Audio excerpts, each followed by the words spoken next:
Due to ShowPro's aggressive copyright takedown policy, this re-upload will be audio only, with the fully edited version available to my patrons, link in the description below.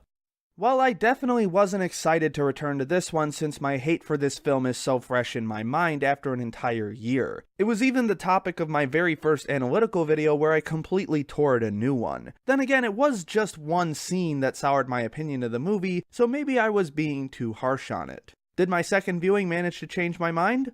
Let's take a look.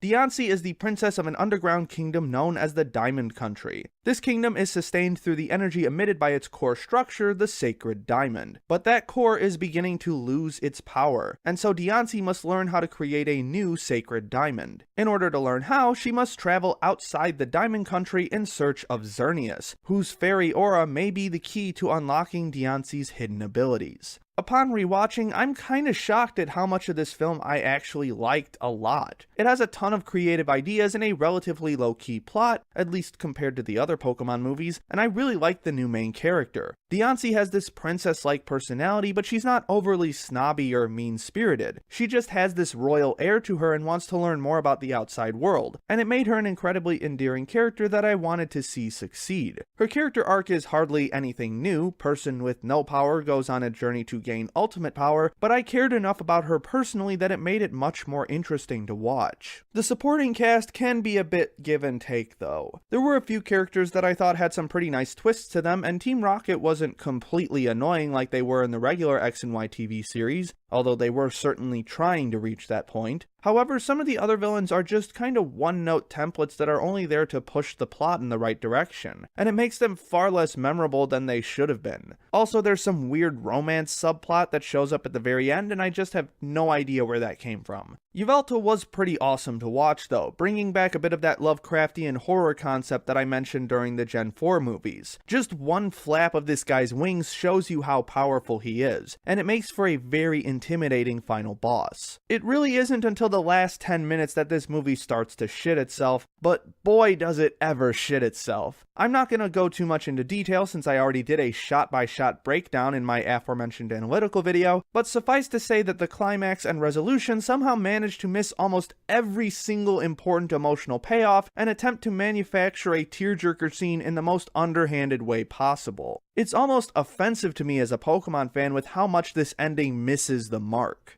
The animation is actually pretty okay on the whole. The character designs feel a tiny bit more refined than in the TV series, and there's some pretty solid battle scenes. Yveltal's moments in particular are incredibly intense and feel like they have a ton of weight to them, matching the direness of the situation that Ash and friends have been put in. Granted, there's still a lot of CG Pokemon and people marring the experience overall, but most of it is kept in the background where it's harder to notice. The music is pretty solid this time around as well. It doesn't have a certain style or genre present throughout, but more so a blending of a ton of different styles to create an exciting atmosphere whenever it needs to. There was one big band track in particular that really caught my ear, though I'm sort of struggling to remember exactly how the melody for it went. Fortunately, this movie isn't nearly as bad as I remember it. I think I was just kinda left in shock the first time by how terrible the ending is, and the ending is still terrible, but the vast majority of the movie is actually pretty good. If it hadn't shit the bed in the last 10 minutes, this might have been one of my favorite Pokemon films, but sadly it really does give itself a seppuku for the ages. It's not the worst movie ever, but hardly a diamond in the rough either.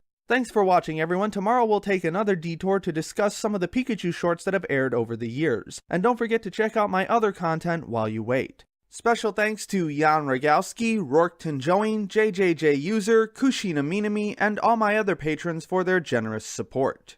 My name is Ember, and I'll see you next time.